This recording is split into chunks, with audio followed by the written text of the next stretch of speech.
Welcome to WLNM's original English light novel review with your host, Zeke Changuritz.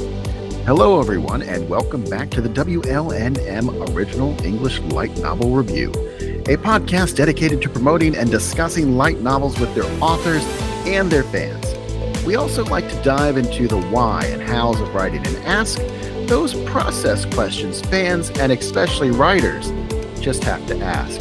So without further ado, today's guest is Evie, the author of the web novel series Sprout.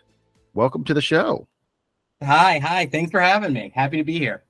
Hey, part of this story of yours is a little bit familiar. It involves a beanstalk and some people going up a beanstalk. So tell me,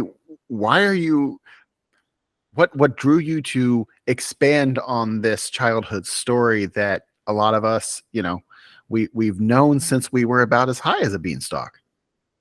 So a big thing that turned me to that is when I decided I wanted to start a web novel, light novel project.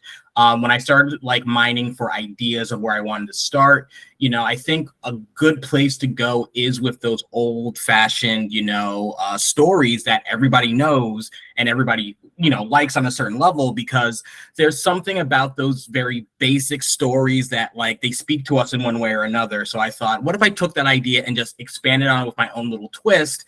And, I'd gone through a bunch of different fairy tales that I looked at.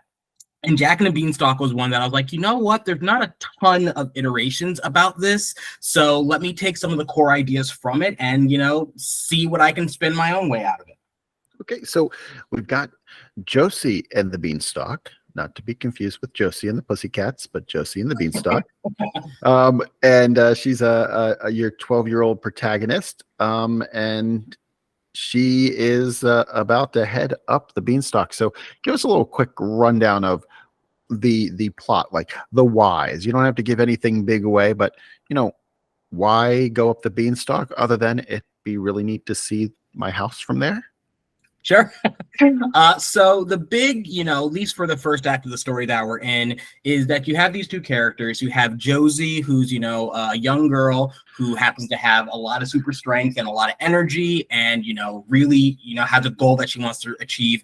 And then there's her, the deuteragonist, the co-protagonist, Peg, who is a botanist who, for her own reason, wants to climb up the beanstalk and is also heavily involved with plant life and plant research. And the two of them team up together in a race that's being held for people to go up the beanstalk. And for most people in the race, it's just, another, event to be a part of. That's very, very exciting. But for the two of them, they each have their own reasons that they want to go up the beanstalk and all the way up to the top. So they're really using this race as a way to get to the first part of getting up the beanstalk, and then the real story, or the more of the story, expands as they climb farther and farther up. All right. I don't know why. I mean, really dorky mental joke, but I was thinking of Igor Mendel and his beans back in the Middle Ages when he's doing Punnett squares, but. Well, it's funny you mentioned that, because as anyone does when they're researching a story, you don't want to spend too much time researching, obviously, or you never get anything written. But, when I decided that I wanted one of my main characters to be a botanist, I kind of had to dig back to that, middle school, high school kind of science on a base level to be like, what exactly is botany? And I did stumble across the Punnett squares and all this other stuff. And it was just really funny, the pieces of science that you pull out from sixth grade that you're like, oh yeah, I remember this story. I can put this into here somewhere. So I grew a radish in a cup at some point. Exactly, right? We've all done that.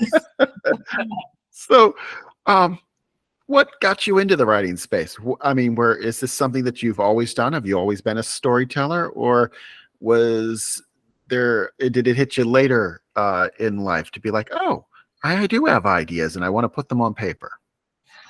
So for as far back as I can remember, I've always been a creative type. I've always liked, coming up with little short comics when I was a kid. I used to, way back in the day, I used to write fan fiction before I knew what fan fiction was. It would just be, ooh, I like these characters and I wish they could meet these characters. I'm going to write a story about it. And, you know, even though they never saw the light of day because I wrote them in like, you know, third grade, it was something I was always like, I want to create stuff. I want to make stuff.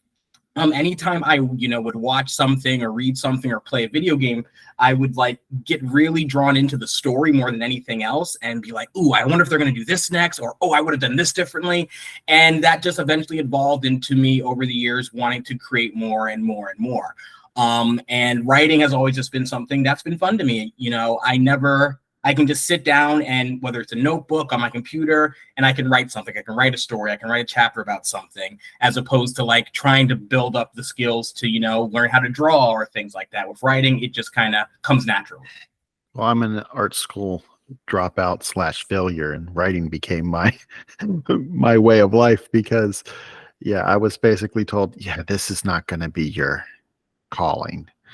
And so, Oh man. But you know what? Sometimes it's nice to have that thing happen because then you don't spend as much time trying to push towards it. You can put that energy towards like, you know, okay, well, maybe this isn't my stick, but writing is, so I'm going to go to that. Yeah. I mean, I feel that I'm blessed in that I have very creative writer. I can come up with great ideas. I enjoy world building. I love that kind of stuff. But I'm one hell of a researcher when it comes to like doing, you know, research writing and you know, that 12-page thesis paper with footnotes.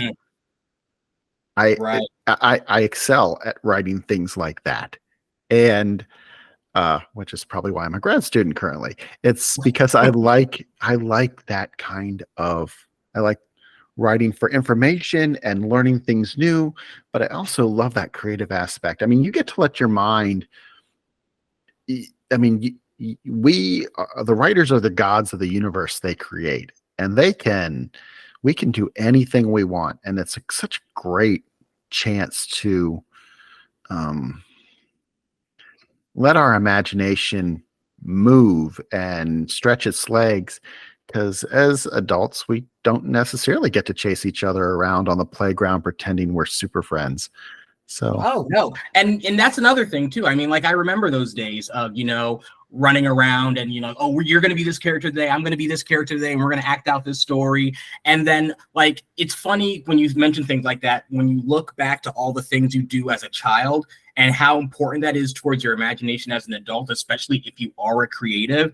And I feel like a lot of people, when they become an adult, if they don't go in the direction of being creative or they believe they can't be creative, they lock those things away as if like, oh, I've reached a certain age threshold. That's it. No more imagination, no more creativity. Got to be a big boy adult now. And I think being able to tap into that childhood and type into that childishness really helps to blossom the creativity that you can have. Yeah, I mean, I love my creativity and then be able to use it.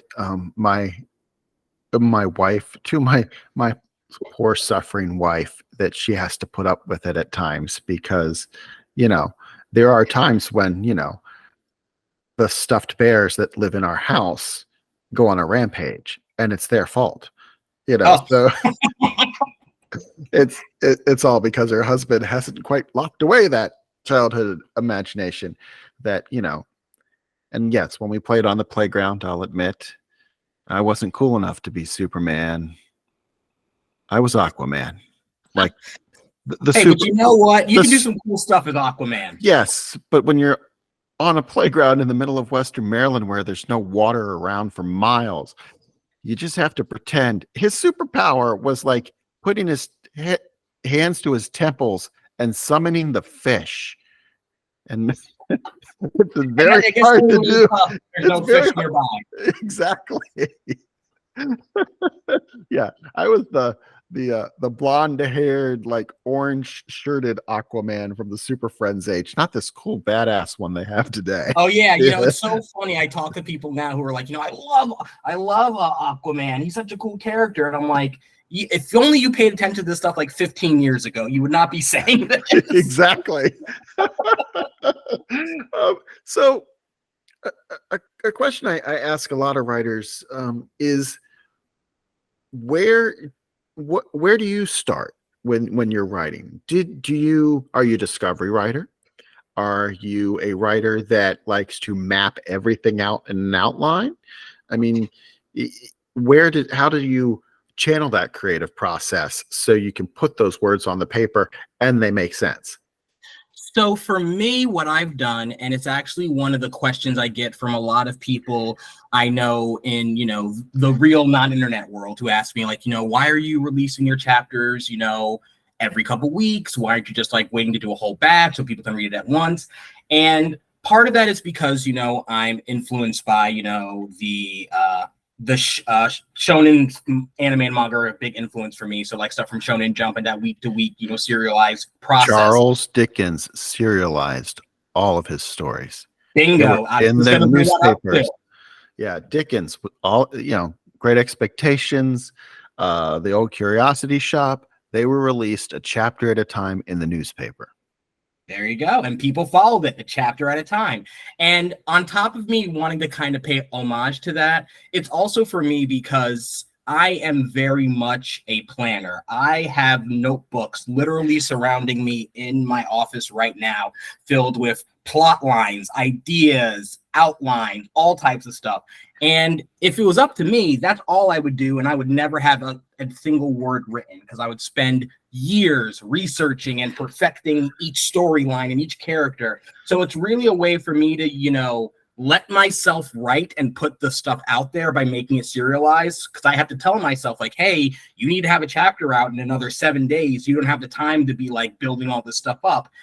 So I can actually put pen to page, and then, if I want to, I can always go back and edit later, but I need to get the release out there. So I do a little bit of planning, just enough to like put the chapters out, and then I worry about the perfection part of it when I'm going to go back and like, release in volume format, or when I want to combine all the writings together into one book. That's when I'll really, really focus on that stuff. But I just want to get the general story out there now and kind of force myself to be writing that, week to week. Yeah, it's kind of a way of, it's a deadline that gets us to keep writing and keep putting things out there. And some writers even use it as a beta process where they take that feedback and they help that mold or polish what they're putting out there. So yeah, there's a lot to be said for using the web novel format, because it gets you in a direct connection with the people who are reading it, because they have a chance to comment on it, as opposed to buying a book, then going back into Amazon and writing a review. Oh, 100%. I mean, for me, you just mentioned the whole, beta process thing. And that's 100% how I look at my work right now. Like I've told people, obviously the chapters I will put out will be edited in one sense or another. I'm not just going to put out like typo written, plot hole filled like stories. Like it's going to be a whole story, but it's not going to be at its perfected stage. My whole roadmap is, I release the chapters online in, volumized format. So like arc to arc, it'll each be a volume. And then when it gets to the point where the story is finished, is I want to be able to release either a complete work of all the chapters together, or, maybe volume to volume, I, get it professionally edited, release that, professionally edited, release that, and then do an omnibus of everything together. But yeah, I do look at what I release online as, a project, not just to show people, but a project for myself. So I can look back and say, I had the diligence to write a story and release chapters on a regular schedule and did not miss the schedule. And I was able to present it in a way that people could enjoy. Yeah. I mean, it's a great way of looking at it, as that words on a page are better than a blank page, and to get that out there and the bravery it takes to put that out there is telling in itself about the writer, because putting your work out there is a truly brave choice for a lot of writers. So one of my big inspirations I think about all the time, because I'm sure you understand this as well, it's tough to put out your own work sometimes. There are definitely already times that with the chapters I've released where I'm like, oh, is this going to come off the way I want it to? Or, ooh, maybe this could be a little bit better. Or, oh, if I, maybe if I wait a day to release this instead of on the normal release day, anything that can procrastinate it. And one of my favorite movies, my favorite trilogy of all time, is the Back to the Future trilogy. Okay. And in the first movie, you know, obviously you have Marty go back in time, meet his father George, and George's big thing in the first movie is, you know, he's writing this great sci-fi epic. You see him in the lunchroom with all the books out and all his writing, and Marty's like, you know, oh, let me read it. He's like, no one can read this, only I can read it. And I always think back to that if I'm having a moment of like, you know, oh, I don't know if anyone's ready to see this, or if I'm having doubts about releasing my work publicly. I think back to that scene and go, no, you do have to put your work out there. Someone has to see it. Even if you're writing just for yourself, put it out there, because, you know, 9 times out of 10, if this is something you would enjoy, there is someone out there in the world who's also going to enjoy the story as well, too. So you might as well just put it out. Hey, well said. Hey, in the more mechanics process or the development process, what do you think makes a good protagonist? What character traits do we need? So I think at the end of the day, what makes a good protagonist is it's going to be someone you want to follow for better or for worse, right? You know, obviously you have the characters who, you know, it's the hero character. They're saving the day. They're doing all the good stuff. And you want to see them go on these adventures and save people. That's great and fine. But, you know, it's also interesting to follow a character who's making all the wrong mistakes, because you want to like keep turning each page. It's like, okay, what's this idiot going to do next? And it's all about building a character that people are going to want to follow. And, you know, they have to be interesting. They have to have some type of goal, right? Like, you know, what are we following them to do at the end of the day? And if it's something that I care about following. So when I created both Josie and Peg, a big thing for me was that I wanted them to have something attainable, especially in a story that's in a format where, you know, it is week to week chapters. And sometimes it can feel like a little aimless. And it's like, you know, where are we going here? I want to make sure they always have a defined goal and that they're working towards that defined goal. And I think that's something that people can attach themselves to. It kind of reminds me of back the original Lost in Space series. The actor that played the Doctor, he was not supposed to, the Doctor's character was supposed to be killed off like after the first couple episodes. But the actor approached the character from a way that made him more interesting and more likable. And he wasn't just a straight up villain. And so the Doctor became like this, him and his relationship with Will Robinson, as weird as it was, became the staple of the entire series, just because the actor recognized, sure, I need to do things in a way that make this character likable and not just a paper villain. So absolutely. And I've already, like, you know, because I'm currently winding down the first act of the story, you know, how I'm looking at it is I'm going to try to make each act 13 chapters. And so I'm getting close to that 13 mark for the first act. And you know how they tell you your characters will surprise you, right? Your characters do things that... Those are some of the most amazing moments in writing. And when your characters surprise you, because like I said, I'm a planner, right? So, you know, I've had stuff for this, especially for this beginning part of the story, planned for a very, very long time. So it's like I'm going into this thing, okay, this character's going to do this character's going to do that, this thing's going to happen. And sometimes you write, and, you know, I have a couple characters in just this first act that were supposed to be doing something very different or be portrayed in a very different light. And as I'm writing them, you it's like when you get that feeling in the back of your head that's like, this isn't the direction they're supposed to be going. And then you finally listen to that and just let the character do what they want. You were just astonished by like where they take your story. And now it's like making me go, oh my God, if I do this, I can move this into that direction, which is the big reason why, you know, even though I am a huge planner, I'm letting the story kind of take its own control as well too. So I don't feel as rigid. I've noticed that anytime I've been dealing with writing the story and I'm doing any planning, if I find that I've hit a wall, or if I'm writing a chapter and I find I hit a wall, I just say, you know what, just do something completely different. And 9 times out of 10, that usually leads me to a much better direction for the story. Thinking of that, do you ever, my absolute favorite question is, how do you find your way out when you write yourself into a wall? Like some of us write ourselves into corners and we're like, holy crap, how am I going to progress the story from here because I've taken away all the routes? So for me, at least for this story, one of the things I did when I first started is I knew where I wanted my story to start and I know exactly where I want my story to end. So I gave myself those 2 bookends. And the in between, while a lot of that is planned, it's still a little bit more malleable. So that way, if I need to go into a pivot into a different direction, I still can, but I know what the end game is. So I think that helps a lot with running into walls. That being said, if I do find myself running into walls, which once again, this is something that I've run into already with my first act, is if I see that wall coming, I walk into the wall. I just write and write and write until I hit that wall. And then I say, okay, character, you have hit this wall. What are we going to do to get out of it? And that will sometimes lead me to, have that creative breakthrough to say, oh, this is how they overcome this obstacle, or, oh, this is how I make the storyline work. And sometimes it also means, all right, I still can't figure anything out. Let's backtrack a little bit and see where I fell off to get me back on track. Well, So I don't let the walls scare me. I look at them more as a challenge, as something to either overcome or figure out what in my writing is putting me towards this wall to begin with. Well, and sticking with that idea, how do all writers are in ways masochistic, and we're always filled with self-doubt about things. How do you find your ways of getting over that self-doubt? Because we are our own worst critics.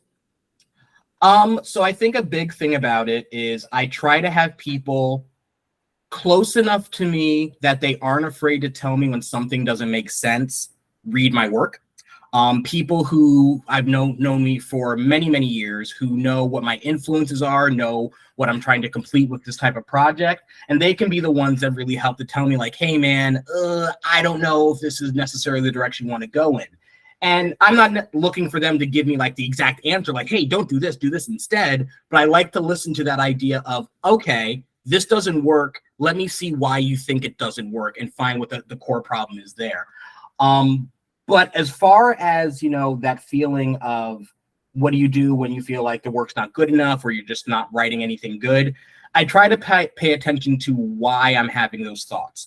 If I had, what I like to do is I come home from work and, have dinner with the fiance, watch some TV, and then we usually kind of go off and do our own things. I go into my office and do my writing, and that goes until late into the night. And what I notice is the later into the night it gets, the less, confident I become in my writing. And when I notice I'm getting to that point where I'm like, this is dumb, this is stupid, no one's going to like this, I catch myself and I say, that's it for tonight. We're going to come back to this with a fresh mind, because as you get tired, the less, confidence you have in yourself in a lot of ways. So I just step away from it. If I hit some type of writing block, I, step away, do something else, and let my mind work in the background to figure out the problems. So the next time I come back to the writing, I do have a better sense of confidence. Okay. Yeah. Because I know a lot of us, at least many writers I've talked to, have the modern way to describe it is a little bit like imposter syndrome when you Sure. are starting out as a writer, because you're like, am I really a writer? I'm putting things on page and I'm putting it out there for people to read, but does it really make me a writer? And my answer is generally yes, it is. I mean, you don't need to have a book deal to be a writer, because my basic tenet is all stories are valid. Absolutely. And you know what? I another thing that makes me think of another thing I like to do is when I start feeling, unconfident in my writing, is that like when I start thinking like, oh, no one's going to like this. This isn't for anybody. Who's going to enjoy this? Is number one, I always write for myself first. The story I'm writing is a story that, I'm writing the type of story that 10-year-old, 13-year-old me would have picked up and went, oh my God, this is awesome. That's who I'm writing for at the end of the day. And if you happen to also enjoy it, that's great as well too. But, I want to write something I know I'm going to enjoy. And the other exercise I like to do is I will look at works that maybe I am not in love with, right? If there's a book out there, a book series, TV series, whatever, that I'm just like, I don't understand why people like it. I don't understand. I don't see how people get into it. And then I go and check out like the subreddits for these types of shows and books and see that like, wow, people do love this stuff. And if I was that creator and felt that same way, but then you knew that you had all these people that enjoyed it anyway, why would I care? Why would I care and think about if, this is going to be good, if this is going to be worthwhile, or people are going to like it? someone is going to like it. If you put the work out there, someone is going to gravitate to it for whatever reason. And it kind of helps me to recalibrate and go, let me not worry about if people are going to like it. As long as I put the work out there, someone's going to appreciate it. What a positive way of looking at things, and I really appreciate that. So I want to thank you, Evie. We have covered a lot today. You've had some really cool insights, especially this introspective positivity that you have about the writing process and how you overcome your obstacles. Thank you. Thank you. Yeah. For those of you who are listening, you can check it out, his story out on sproutnovel.com. And to all of you who are listening, I want to thank you. Those of you who are new to the review, please hit like and subscribe. It really helps the algorithm decide to put this and any other episodes in front of new listeners. And when those show up in front of new listeners, it helps the OELN community. And absolutely. Please like and subscribe. Yeah, that is what we want. We want to help writers, and we want to spread the love as much as we can. So with that being said, until next time for the WLNM OELN review, I'm Zeke Changers, and keep reading. This has been a WLNM podcast.